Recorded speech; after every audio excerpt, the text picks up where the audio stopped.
오늘 제가 준비한 내용은 어쨌든 어떤 유적, 유산, 이런 자원 이런 것들도 중요하지만 이런 것들을 우리가 아는 것도 중요하지만 이것들을 우리가 아닌 타인에게 알리는 것도 중요하잖아요. 그래서 그 가치를 좀 더 높이고 확산하고, 그래서 그 확산으로 말미암아 이 보존의 가치를 더 높일 수 있는 그런 것들이 중요한데, 그런 수 있는 수단이 이제 관광이 가장 효과적인 수단인 것 같아요. 그래서 그런 관점에서 관광을 바라봐 주시면 좋을 것 같고, 그래서 고성의 관광, 특히 이제 소가 역사도시로서 고성의 관광을 어떻게 가져갈 것인가에 대한 내용을 좀 담아봤습니다.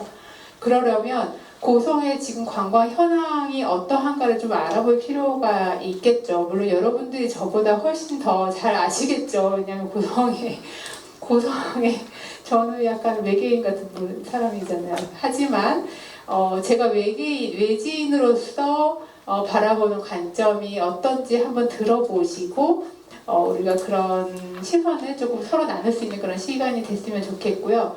그리고 어쨌든 이제 우리가 관광의 어떤 아이디어를 내고 어떻게 관광을 활성화하지 하려면 국가에서 하고 있는 어떤 정책과의 정합성을 좀 고려할 필요가 있거든요. 그래서 관광 정책을 국가에서 어떻게 가져가고 있는지를 좀 살펴봐서 그 정합성에 맞는 사업을 좀 하면 좋겠다, 이런 내용들.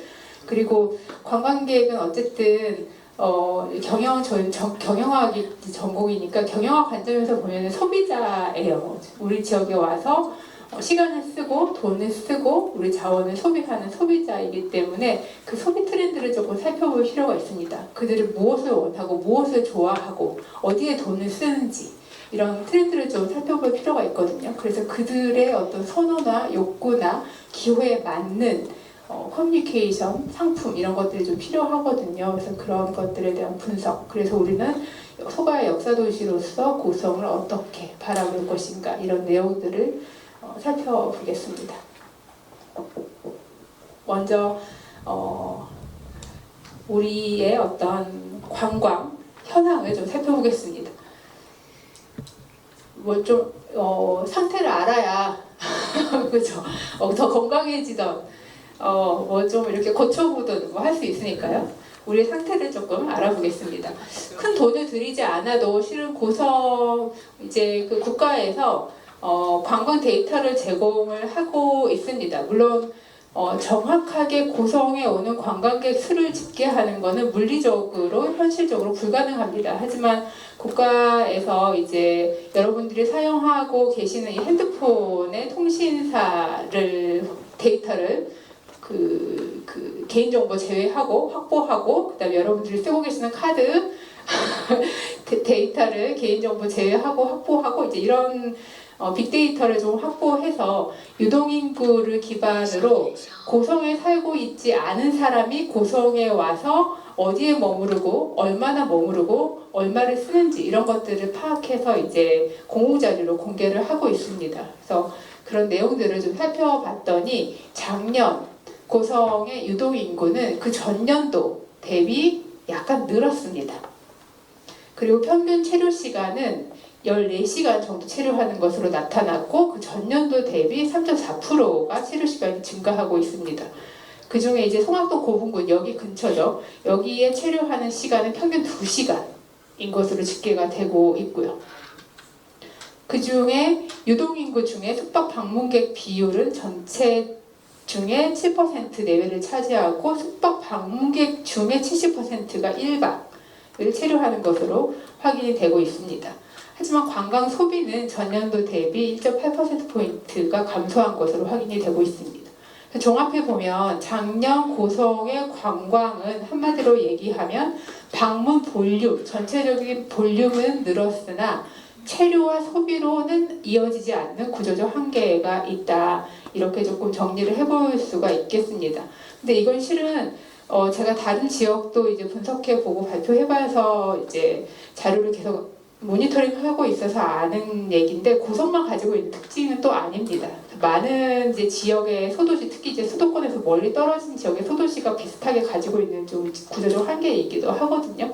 그래서 이런 특징을 좀 잘 알고 그럼 이 상황에서 우리는 어떤 방향으로 나아가야 하는가 이것을 이제 고민하시면 되는 거죠.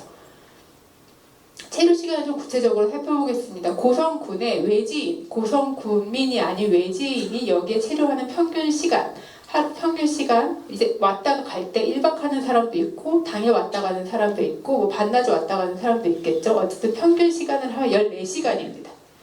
전국의 기초지자체, 시군 단위의 기초지자체 평균은 17시간인 거예요. 근데 이게 3시간 정도 차이가 나는 거잖아요. 근데 3시간이 이제 별거 아닌 것 같지만 이 3시간이 그 체류형 관광지로 가느냐 마느냐를 가르는 겁니다. 근데 저기 이제 그 사각형으로 나뉜 저 매트릭스 표를 보시면 이 고성이 저 빨간색이거든요. 여기 고성. 그 여기가 이제 여기 이제 평균 체류 시간 이렇게 올라가면은 이제 숙박일로 여기서부터 숙박이 딱 갈리는 거예요. 그러니까 여기에서 2-3시간을 더 머물면 이제 숙박형 관광지, 체류형 관광지로 이제 넘어가는 겁니다. 그러니까 보통 우리가 한 8시간에서 10시간을 체류하면 아침에 왔다가 저녁에 돌아가는 거잖아요. 근데 여기서 만약에 2-3시간이 더 늘어나면 거기서 잘 수밖에 없는 구조가 되는 거거든요.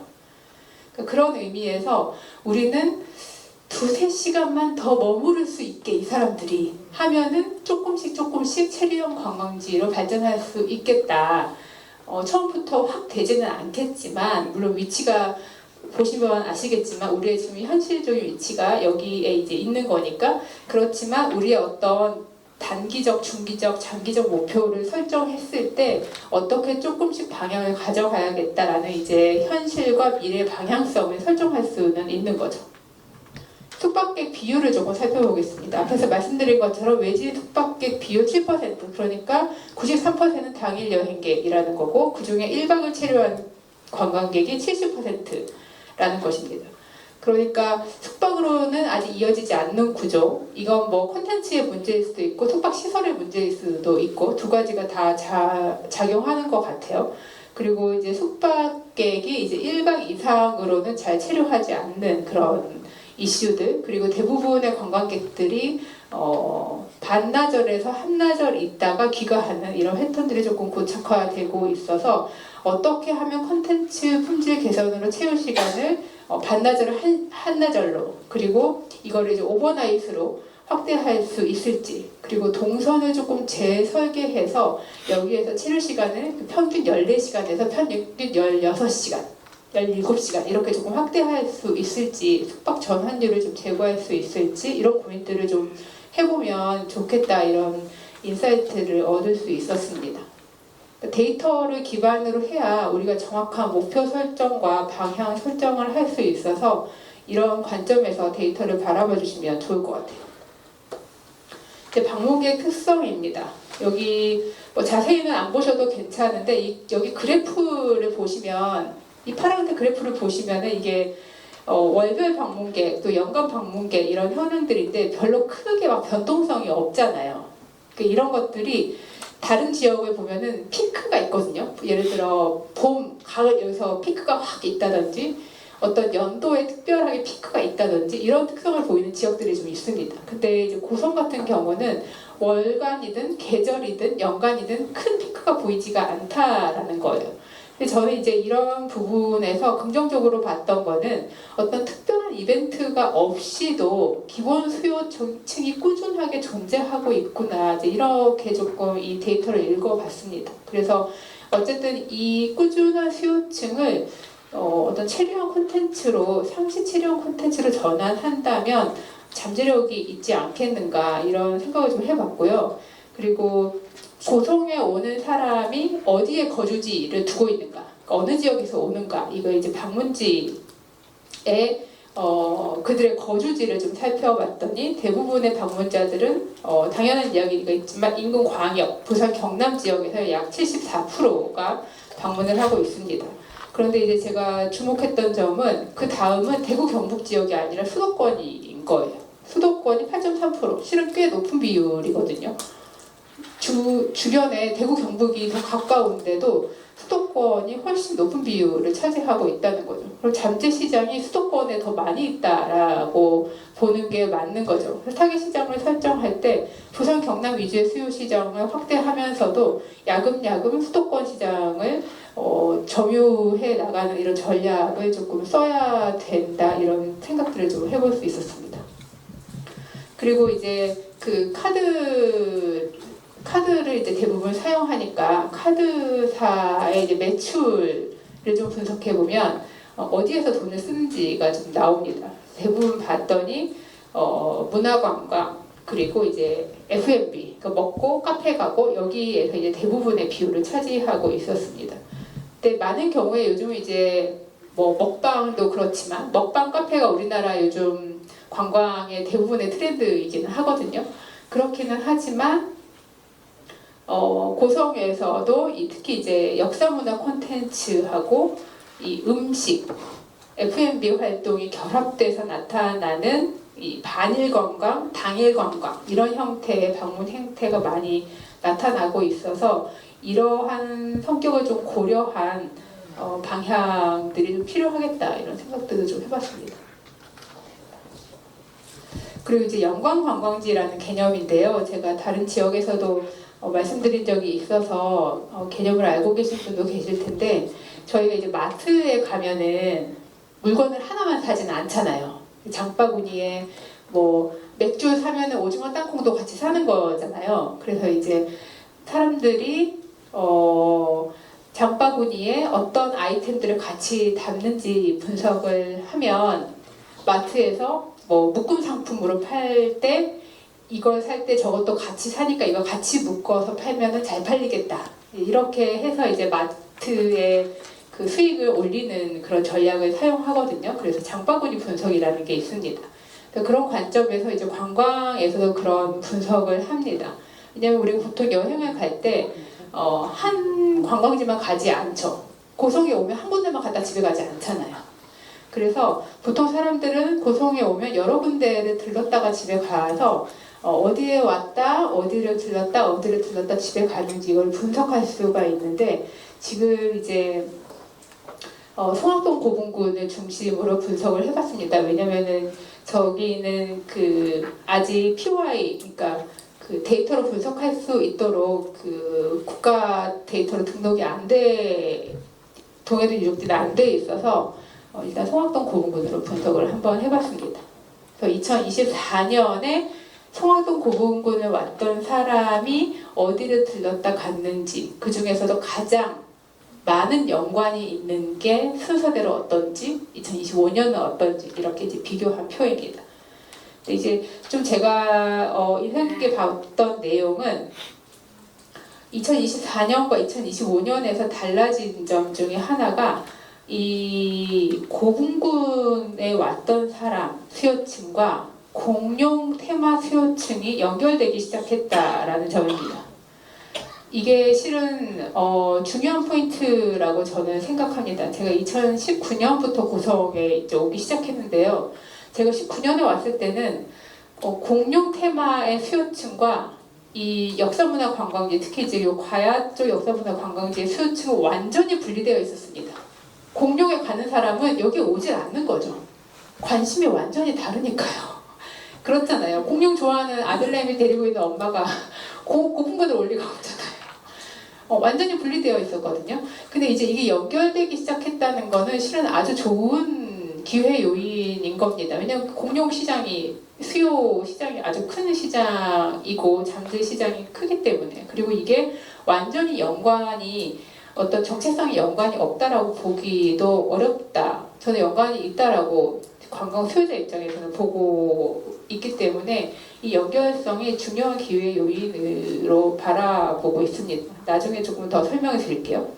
그리고 두 번째는 고성 시장의 연결성이 강화됐다라는 점입니다. 재작년에는 그 연결도가 3위였다면 작년에는 1위로 올라섰다는 거죠.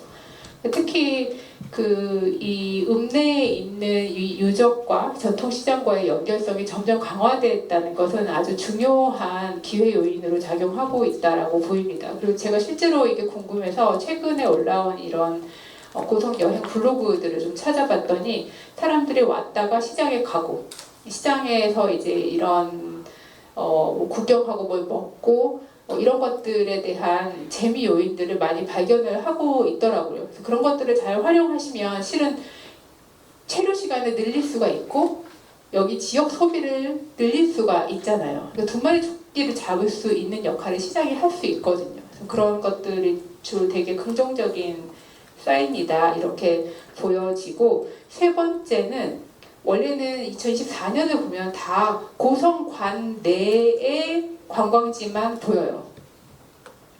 근데 이제 2025년 보면 관 외의 관광지들이 보이잖아요. 그러니까 관 내와 관 외가 연결되기 시작했다. 이런 것들도 지역 바깥으로의 연결성의 어떤 확장성이 열리기 시작했다. 이런 것들도 좀 좋은 사인이 된다라고 생각합니다. 이런 부분들이 나중에 이제 계획을 세우실 때도 좀 고민해 보시면, 광역 계획이라든지 어떤 확장성이라든지 이런 부분에서도 좀 고민을 해보시면 좋을 것 같아요. 그래서 고성군을 대상으로 하는 실제 여행사에서 판매되고 있는 여행 상품이 뭐가 있는지 살펴봤습니다. 많지는 않지만 그렇다고 해서 아예 없지도 않더라고요. 일단 정부 지원 사업으로 한 달 살이, 또 여행권 활성화 사업 이런 것들이 좀 진행이 되고 있어서 뭐 한 달 살이 하는 사람들이 이제 고성에 장기 체류하면서 이제 여기저기 막 가보는 거죠. 그러다 보니까 공룡도 가보고 시장도 가보고 여기 고분군도 가보고 이러다 보니까 그 지역 내 자원들 간의 연결성이 확대되고, 이분들이 이제 서포터즈 역할을 하다 보니까, 왜냐면 의무적으로 블로그에 막 올리게 되어 있어요. 그러다 보니까 그게 인터넷에서 확산이 되고 그게 다른 사람들에게도 영향을 미치고 이러면서 연결성이 좀 확장되는 거 보여요. 이런 사업들의 어떤 방향성을 계속해서 가져가는 게 좋겠다 이런 생각도 좀 들었고요. 그리고 이제 그 실제로 판매되고 있는 상품 중에 기획 상품과 상시 상품 이런 것들이 좀 있었는데, 기획 상품 중에는 축제 연계 기획 상품이 이제 판매가 되고 있습니다. 특히 이제 뭐 워낙 잘 아시겠지만 공룡 엑스포 연계한 상품. 그래서 이게 이제 서울에서 새벽에 출발해가지고 요 엑스포 갔다가 고분군도 들렀다가 군인공원 들렀다가 이게 가능한 건지 잘 모르겠는데 이렇게 실제로 이렇게 뭐 했다가 당일날 다시 서울로 돌아가는 이런 상품이 이렇게 저렴한 가격에 뭐 판매가 되고 있더라고요. 그래서 이런 상품들이 판매가 되고 있어서 이러한 요인으로 수도권 관광객들이 고성까지 내려오고 있다는 사실을 알게 되었습니다. 그러니까 수도권에서 매력을 느낀다는 얘기죠. 이런 시장에 대한 어떤 잠재성을 확인할 수 있었고, 그리고 이제 지역 연계 테마 상품으로 고성뿐만 아니라 이제 인근 여기 보시는 것처럼 진주, 사천, 통영, 남해를 낀 고성 상품, 여수, 광양, 부산을 끼는 고성 상품 이런 것들이 이제 2박 3일 상품으로 판매가 되어 있었고, 그 안에 송악동 구봉군과 상조와 국립공원들이 포함이 되어 있었습니다. 이런 것들은 좀 좋은 요소인 것 같은데, 제가 이제 아쉬웠던 점은 이 고성이 가지고 있는 대표 자원이라고 여행사에서 판단을 한 거예요. 거기까지는 좋은데 상품의 어떤 설명이나 상품의 구성 요인들을 보면 저희가 가지고 있는 자원의 어떤 정체성이라든지 이런 것들이 드러나 있지는 않은 것 같아요.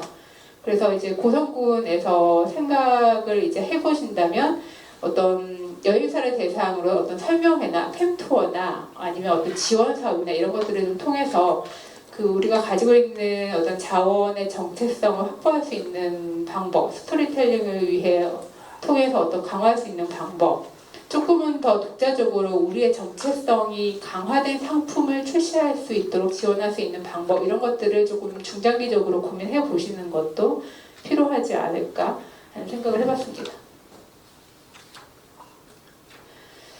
그리고 일단은 아직은 그 동해동 유적이 아직 이 관광 목적지 아니면 관광 자원으로서 역할보다는 아직은 정비를 하고 계시는 단계이기 때문에 지금 제가 앞에서 보여드린 내용은 이제 고분군의 기준으로 이제 상황이 어떠한가라고 이제 참고를 해주시면 좋을 것 같고, 앞으로 동해동 유적이 잘 정비가 되고 방문객을 위한 어떤 인프라나 수용태세가 좀 갖춰지면은 이 방향성을 조금 참고하고 고민하셔가지고 동해동 유적과 여기 고분군 그리고 읍내에 있는 어떤 시장과 다른 자원들을 잘 연결해서 그 지금 가지고 있는 잠재 시장을 좀 확대하고 체류 시간을 늘리고 이런 작업들을 조금 해가시면 좋을 것 같습니다.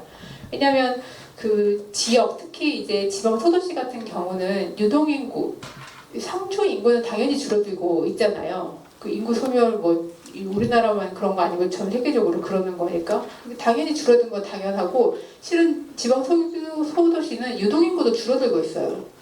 근데 여기 지금 보시는 것처럼 읍내 유동인구 추이입니다. 근데 한 번도 꺾이거나 줄어든 적이 없어요. 아주 좋은 사인인 거죠. 그러니까 읍내가 어찌 됐든 계속해서 유동인구가 활성화되고 있다는 내용입니다.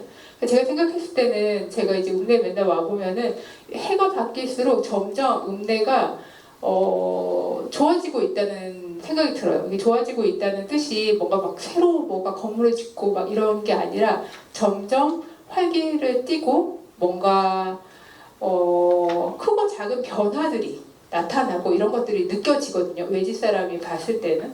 그러니까 그런 것들이 여기 읍내에 있는 또는 고성에 있는 자원들과 연결돼서 관광객들을 유인할 수 있도록 어떤 국민의 이 인적 자원이 잘 밀집되어 있다, 이런 생각이 들게 했습니다. 그런 자원들을 잘 활용하시면 좋을 것 같아요.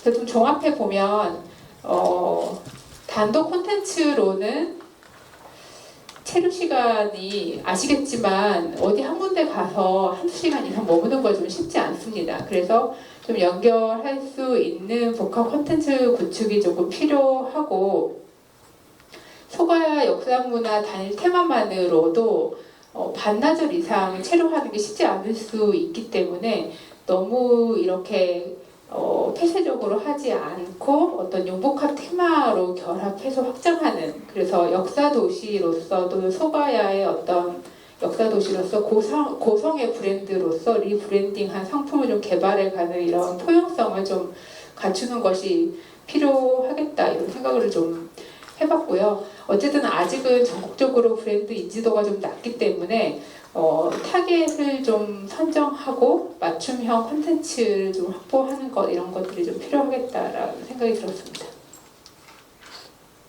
여기 앉으니까 말이 길어지는군요. 빠르게 하겠습니다. 얼마 전에 그 대통령 주재로 국가관련 전략회의가 있었습니다. 그 20년, 몇 년 만에 처음으로 관광 분야의 대통령이 참석한 회의여서 저희 관광 분야에서는 크게 주목을 받은 회의였는데요. 그 전략회의에서 이제 앞으로 국가에서 어떻게 관광을 가져가겠다라는 어떤 정책적 어떤 입장들이 좀 발표가 됐는데, 그 중에 저희가 주목하면 좋을 것 같은 어떤 포인트들을 몇 개 가져와 봤습니다. 일단 그 국가에서 이제 앞으로 어떻게 하겠다라고 발표한 것 중에 대한민국 명소를 잔뜩 발견하기 위해서 지원하겠다, 이런 프로젝트를 발표를 했어요. 그래서 저희도 어떤 송악동 고분군과 동해동 유적들을 좀 명소화할 수 있는 스토리나 유산의 재해석 프로젝트, 이런 것들을 좀 미리 준비를 해서 국가에서 하는 정책적 기회하고 연계를 좀 할 수 있도록 좀 준비를 하면 좋겠다, 이런 생각을 했는데, 잘 알고 계시는 것처럼 이제는 관람, 경관 이런 목적으로 사람들이 관광을 하지 않습니다. 그런 시대는 지났죠. 그래서 경관 관람 위주로 명소가 되는 것은 어떤 옛날 이야기인 것 같아요. 그래서 어떤 가치가 있는 어떤 테마가 있는 주제가 있는 그런 형태의 명소화 사업을 조금 고민해 보시면 좋겠다 이런 생각을 했고요. 두 번째는 또 그 정부에서 교과 연계 청소년 여행을 확산하겠다 이런 선언을 했습니다. 그래서 이게 저희한테 좋은 기회가 될 것 같아서 학교 단체 교육 관광 이런 것들, 교육 패키지 구축을 좀 현재적으로 제안해 보는 것들, 그리고 국가에서 이미 이제 시작했는데 반값 여행 사업을 시작했어요. 그래서 저희도 어떤 반값 여행 캠페인에 대응하기 위한 컨텐츠, 그리고 지역 기업을 육성하는 것들, 이런 것들도 좀 준비하면 좋을 것 같아요. 왜냐하면 그렇지 않으면 반값 여행 사업을 정부에서 막 지원하더라도 그 지원을 지역에 환원할 수 있는 로컬 비즈니스가 없으면 지역에 그게 환원되지가 않고 지역에 계속 군비가 계속 나가는 거잖아요. 국비는 받더라도. 그래서 지역의 그런 기업을 좀 육성하고 올만한 컨텐츠를 좀 만들어 놓고 국책 사업하고 조금 잘 맞춰갈 수 있는 그런 방향들 고민해 보면 좋겠습니다. 그리고 관광 트렌드 잠깐 살펴보겠습니다.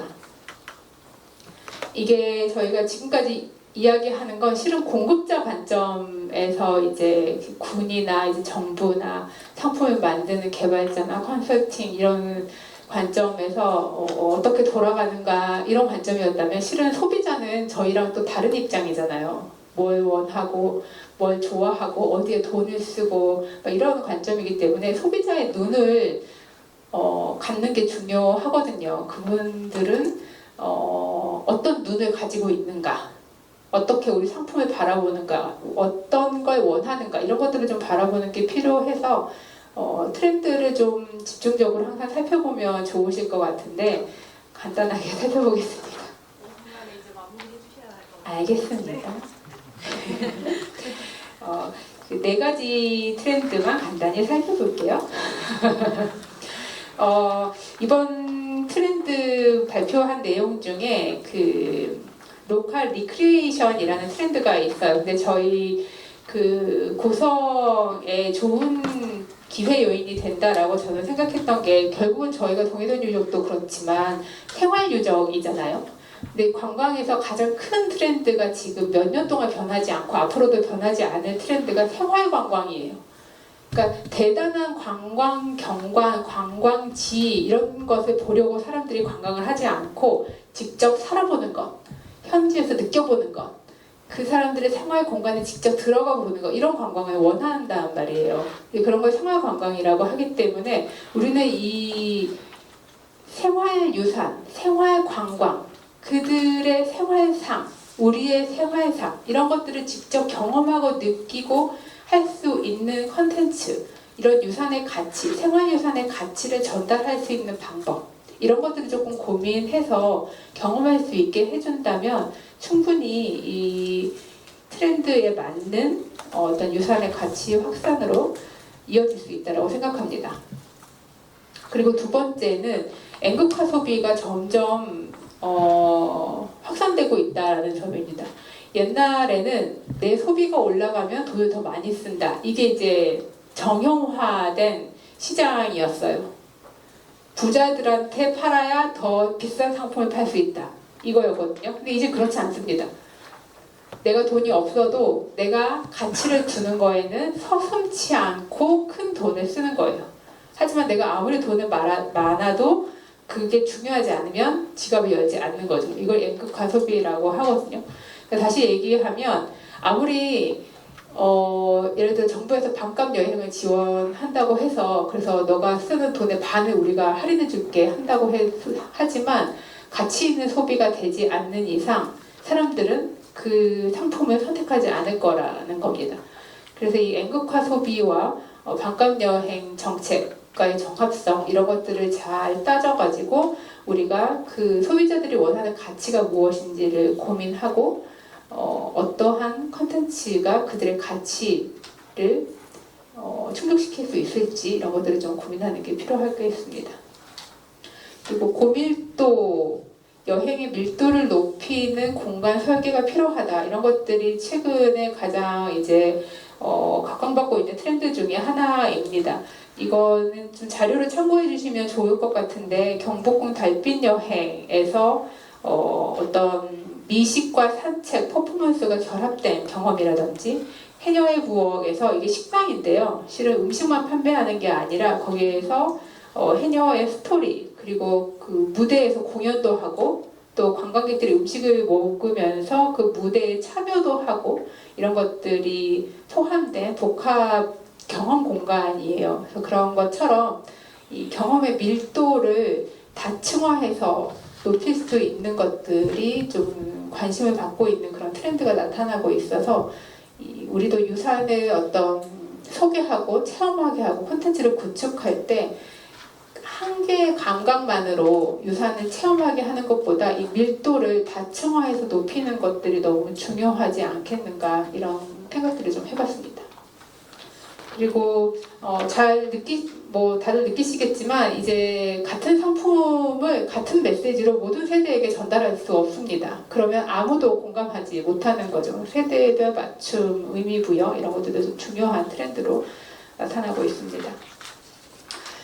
이 짧은 시간에 어떤 소가 역사도시로서 고성을 어떻게 활성화할 수 있을까에 대한 정답을 제가 자세하게 드리지는 못하지만 오늘 제가 말씀드린 어떤 다양한 제 개인적인 인사이트를 통해서 여러분들만의 어떤 고민과 방향성을 가지셨기를 기대합니다. 어쨌든 관람해서 생활유산의 체험으로 가는 것이 중요하다. 이런 관점들 그리고 고성이 가지고 있는 여러 자원을 하나의 서사로 묻고 왜 고성이어야 하는가 이런 것들에 대한 답을 관광객에게 줄 수 있어야 한다는 것 그리고 지금이 정책 타이밍을 선점할 수 있는 좋은 시점이라는 것 이런 것들을 좀 강조드리고자 합니다.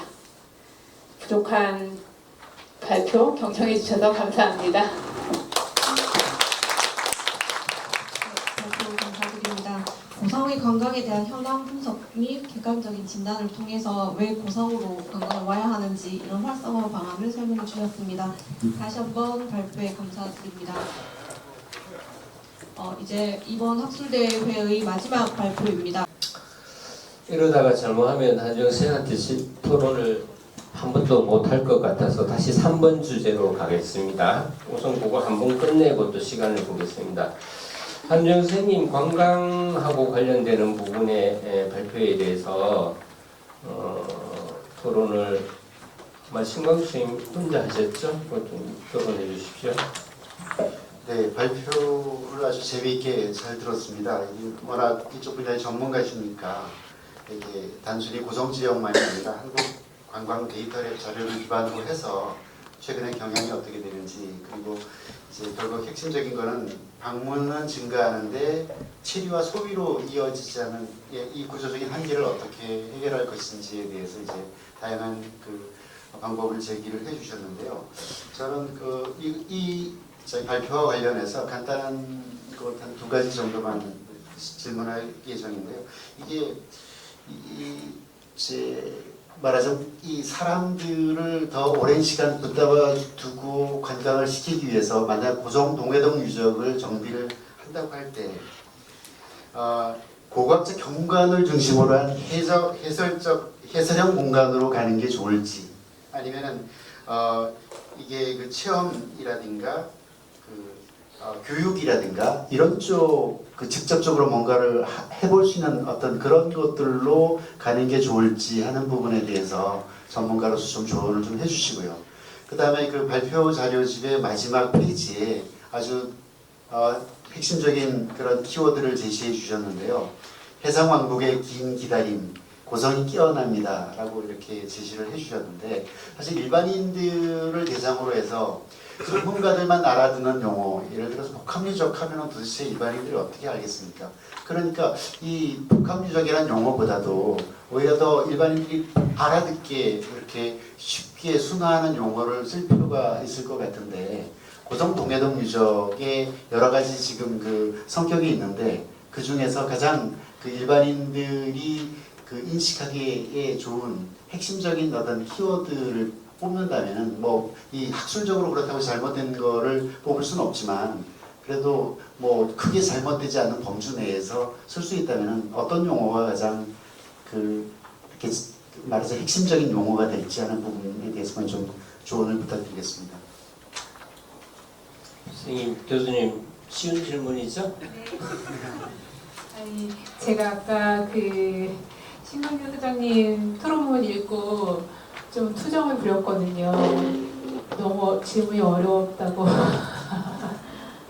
그래가지고 신광규 소장님께서 조금 쉬운 언어로 저한테 질문을 풀어서 해주신 것 같습니다.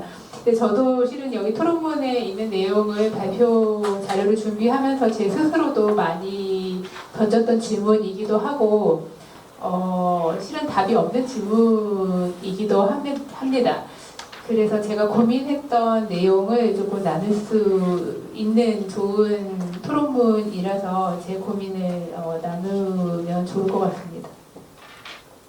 첫 번째 질문, 이게 어떤 성격을 갖는 종합 정비 방향이면 좋겠느냐, 이게 해설이나 설명 위주가 좋겠느냐, 체험이 좋겠느냐. 모르겠습니다. 모르겠습니다. 잘 모르겠고, 근데 이제 한 가지, 두 가지 정도 말씀드리고 싶은 내용이 있었는데요. 첫 번째는 그 고성의 이제 대표적인 이제 유적인 성악동 고흥군의 이제 그 방문자 추이와 그 다음에 이제 트렌드 추이, SNS 키워드 변화 추이를 제가 좀 살펴봤거든요. 최근 몇 년. 근데 한 번도 피크를 찍은 적이 없어요. 그러니까 아까 그 방문객 추이를 보셔도 아시겠지만 월별, 계절별 추이가 변화가 없잖아요. 그리고 하물며 세계유산 등재됐을 때도 다른 데는 다 등재 효과라는 게 있어서 등재 전후 2년 앞뒤로 등재 피크가 모든 유산에서 나타납니다. 그런데 고성은 나타나질 않았어요. 그런데 한 번 피크가 나타난 적이 있습니다. 너무 놀랍게도 1, 2년 전쯤 피크가 나타났어요. 고성 박물관이 아니라 성악동 고흥군 쪽에 피크가 SNS 키워드 검색으로 나타난 적이 있습니다. 근데 단 한 번도 가야는 등장하질 않아요. 아시죠? 아니에요. 거기에 포토스팟. 너무 아름답다. 사진이 잘 나온다. 천상의 사진 장소다. 꼭 여기서 찍어라. 그리고 사진 이미지 검색해 보시면 너무 아름답습니다. 그런데 사람들이 그때부터 박물관 쪽으로 진입하질 않아요. 저희 뒤쪽 주차장으로 진입합니다. 그래서 아까 그 연관 관광지 키워드 그 리스트에서 보시겠지만 고흥군을 검색했을 때 박물관과 연관성이 점점 멀어져요. 이게 장단점이 있는 거예요. 인지도는 점점 올라갑니다. 근데 역사적 가시성은 떨어지는 거죠. 무엇을 가져갈 것이냐? 저는 확실합니다. 인지도를 가져가시는 거죠. 알아야 궁금해지고 궁금해져야 설명도 하는 겁니다. 거기가 있는지 모르면 궁금하지가 않아요. 궁금하지 않으면 알려고 들지 않습니다. 그러면 아무리 많은 해설판, 설명 자료, 정비해 놓은 자료, 사료 갖다 놔도 아무도 안 봅니다. 그러니까 일단 관심을 끌고 호기심을 느끼도록 해야 되는 게 너무 중요한 거예요. 수요자에게 이 역사적 사실을 알리고 싶으면요. 너무 중요하죠. 여러분 요즘 왕가 사는 남자 엄청난 거 느끼고 계시죠? 역사적 사실 중요합니까? 안 중요해요. 중요하죠. 그 사료는 사료인 거예요. 하지만 국민들은 일단 재밌고 관심을 갖는 거죠. 그러면 그 중에 관심이 있는 사람은 그 시대상, 그 왕, 그 권력 다툼, 그 배경 찾아보는 거예요. 그러면 이제 그때 이거는 역사적 사실과 너무 다르다. 이건 이렇게 쓰여 있는데 잘 풀었네. 이렇게 찾아보고 관심을 갖게 되는 거죠. 그때 사료가 잘 준비되어 있으면 그 장소가 잘 복원되어 있으면, 잘 보존되어 있으면, 해설이 준비되어 있으면, 콘텐츠가 잘 갖춰져 있다면 그때 우리는 해설을 하고 설명을 하고 체험을 할 수 있는 기회를 제공할 수 있는 겁니다. 아무도 거기가 있는지 모르는데, 관심도 없는데, 호기심도 없는데 우리만 책을 두껍게 만들어내고 우리만 보고 이럴 수는 없는 거거든요. 그리고 가치 확산은 없는 게 확신합니다. 그래서 저는 일단 호기심을 가질 수 있도록 유인하는 게 너무 중요하다고 생각합니다. 그런 의미에서 정비계획을 수립할 때도 주차장을 몇 면을 하고 위치를 어디에 하는 것을 어떤 역사적 사료를 근거로 하는 것도 너무 중요하지만 사람들이 왜 이쪽에서 들어와서 여기에서 들어와서 무엇을 보고 무엇을 경험하고 어떻게 이동해서 어떻게 나갈 것이고 동해도 유적하고 여기 소학동 고분군하고 어떻게 연결돼서 이동할 것이고 이런 것들을 조금 미리 고민한 다음에 이런 인프라를 좀 구축하는 것도 필요하겠다 이런 생각도 좀 해봤습니다. 그래서 그런 것들에 대한 고민이 좀 필요할 것 같고요. 그리고 이것과 같은 답이 될 것 같은데 이제 전문가 시선으로 다가갈 것이냐 일반인 시선으로 다가갈 것이냐의 문제도 이제 사람들이 옛날 같지 않아서 구별할 수 있습니다. 이게 컨텐츠인 건지 역사적 사실을 말하고자 하는 자료인 건지 구별할 수 있습니다. 그래서 영화를 보고 이 역사적 사실을 이렇게 왜곡하면 어떡해라고 아무도 비난하지 않습니다. 그래서 체험 콘텐츠가 역사적 사실을 왜곡했다고 아무도 비난하지 않아요. 그 정도의 국민의식은 있는 겁니다. 그러니까 역사적 사실을 어떤 유물을 유적을 발굴하고 그것들의 가치를 규명하는 건 그것이고 그것을 체험하게 하는 콘텐츠 단계로 갔을 때는 관광객이 더 가깝고 쉽게 체험할 수 있고 호기심을 가질 수 있도록 재해석해내야 됩니다. 그걸 설명하려고 하는 순간 딱 책을 덮고 아무도 관심을 두지 않는 거죠. 그리고 이제 마지막으로 한 가지만 더 말씀드리면 시선의 문제인 건데요. 예전에는 사진이라는 기술이 초창기 때는 내가 바라보는 장면을 내가 찍는 거였죠. 그래서 뭐 설악산 가면 내가 보는 장면을 사진으로 찍는 거. 그래서 지금도 이제 경관을 조성할 때 여기에 서서 무엇을 볼 수 있느냐, 여기에 서서 유산을 잘 볼 수 있는 조망점이냐 이걸 생각하는 경우가 많은데 물론 그것도 중요합니다. 근데 관광객들이 그 넓은 경관을 한눈에 담지 않아요. 그리고 우리가 항공뷰, 버드뷰 이런 거 관광객들 막 드론 띄워서 볼 수 없는 거잖아요. 관광객들은 내가 잘 나오는 사진 아시죠? 내 핸드폰에 예쁘게 보이는 각도 이게 너무 중요하거든요.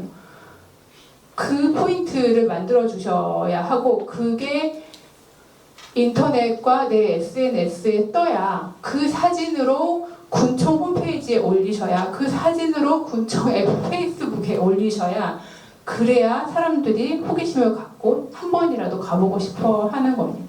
그러니까 경관을 조성하고 지작물을 조성하고 안내판 위치를 설치하고 어떤 조망점을 조성할 때도 거기에 서서 무엇을 볼 것인가가 중요하지 않아요. 정말 군의 어디 경관을 보고 싶으면 높은 곳에 올라가겠죠. 군 내 경관을 보고 싶어서 거기 동해동에 올라가는 거 아닐 거잖아요. 그곳에서 무엇을 찍게 하고 무엇을 보게 할 것이냐를 좀 고민하고 거기에 인프라를 채우는 것이 좀 필요할 것 같습니다. 또 이렇게 또 말이 길어졌네요. 한 가지만 더 해도 될까요? 저희 좀 애정이 많아져가지고 이게 어떤 포인트로 하면 좋을까 이런 질문을 하셨어가지고 정답은 저는 모르겠습니다. 근데 저는 개인적으로 가장 가깝게 다가온 건 이제 생활유적이라는 관점인 것 같은데 왜냐하면 동해동 유적이 결국은 사람들이 살고 있는 곳에 둘러싸여 있잖아요. 그리고 오랫동안 거기에 같이 있는 유산이기도 하고 거기에 실제로 생활유적 유산들도 많이 이제 유물들도 발견이 되고 예, 그렇다면 실은 이 유산을 활용하는 방향에 있어서 시민들의 참여가 함께 고려되는 게 너무 중요한 것 같아요. 그러니까 어떤 콘텐츠를 만들고 체험을 만들고 해설 활동을 하고 이러는 관점에서 시민 참여, 국민 참여가 너무 필수적인 것 같습니다. 그런 것들에 대한 고려가 되고 안내센터, 방문제 센터를 짓더라도 이 방문제 센터가 인프라가 아니거든요. 이 방문제 센터를 어떻게 활용할 것인가, 화장실 가려고 방문제 센터 짓는 거 아니잖아요. 이 방문제 센터를 어떤 서비스로 국민들과 방문객에게 제공하는 공간으로 만들 것인가, 이런 것들이 너무 중요할 것 같습니다. 오늘 여기에 이제 오신 분들 중에 이렇게 문의 활동 하시는 분들도 오시고 했는데 군에서 이렇게 컨텐츠를 창작하시는 분들이 계시잖아요. 그래서 그분들하고 파트너십을 조금 가지셔서 이 유산이 가진 가치를 다양한 방법으로 콘텐츠를 생산해서 그걸 확산할 수 있게. 그냥 전문가분들이 확산하면 죄송하지만 재미가 없어요. 너무 재미가 없어요. 그래서 조금 다른 분들에게 콘텐츠는 넘기셔야 돼요. 절대로 전문가분들은 콘텐츠를 만드실 수가 없어요. 이상 마치겠습니다. 감사합니다. 마지막 멘트, 저는 평소에 늘 정말로 전폭적으로 지지합니다.